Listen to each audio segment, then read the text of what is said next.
Well, so you're a mother, and there is a mother in the news, no, a mother of a much older child. I'm talking, of course, about the Carlos Yulo family drama, which has unfolded, on social media, then on television, etc. Amidst, the big one of the biggest sporting triumphs in Philippine history.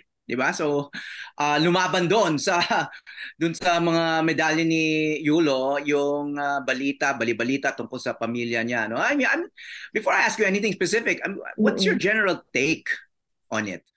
One, it's sad all around. Nobody really wins. Yun yung problema, I think, now that it's become so public.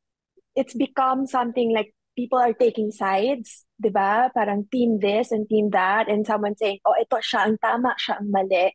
And in a family, hindi talaga yun helpful, actually. Now, in a family therapy context, in a couples therapy context, no? Starting with di ba, that stance, ako ang tama, siya ang mali.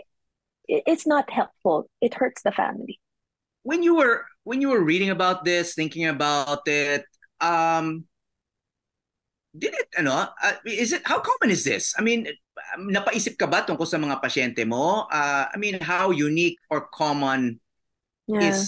is their situation aside from the fact that he's a world class athlete? No, let's set that aside. Yung itong basically, in case some listeners just came from Mars and don't know what's going on, no, a lot of it is about money, di ba? Carlos Yulo did not grow up wealthy, no, and you assume that the family still has a lot of needs, no, and all of a sudden Carlos has become the most successful member of the family, both in sports and financially.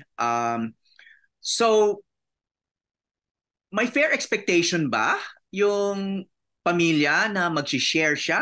And what attitudes should both sides be taking? Mm-mm. So yung unang tanong, Mahawi, di ba, is this more common than we think? And I think, in a way, di ba, pag meron talaga nag-viral, may nag-capture ng imagination ng mga Pinoy na personal story, it's because nag-resonate sa kanila. So not just among my clients, but among my friends, di ba? And among the guests of our show, actually, ang dami dyan yung burdens of being expected to be a breadwinner. So yun, di ba? Sabi mo nga parang merong breadwinner culture tayo, meron din tayong balato culture, di ba? So if you come into some money, nanalo ka ng loto, or umangat ka sa buhay, dapat isama mo lahat. So may mga ganong expectations. At the same time, di ba, parang at least on my end, yung mga narinig ko, yung burden nga, na parang teka, at to what expense? Di ba, okay lang naman umangat tayong lahat. Pero kung ako mismo, ako mismo na ang nadedehado, maybe ako na yung naloloko, di ba?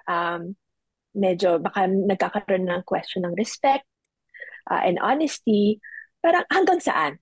Hanggang saan tayo, di ba, magiging generous as a breadwinner?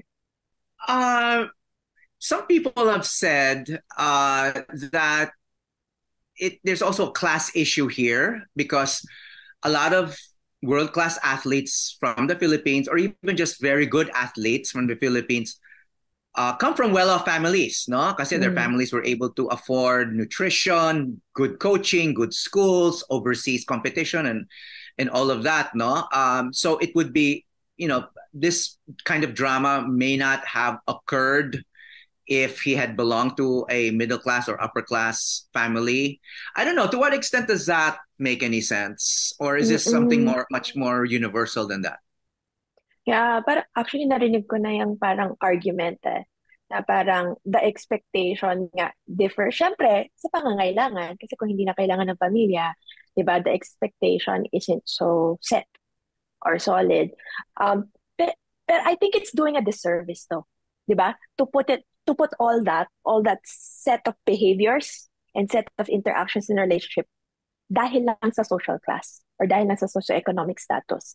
Kasi hindi naman, di ba, hindi naman porque mahirap ka, hindi na kayo nag-uusap ng matino, hindi na kayo nagpapaalam sa isa't isa, di ba? You're not, hindi porke mahirap ka, hindi na kayo diba, nag-uusap about, okay, paano natin to gagawin?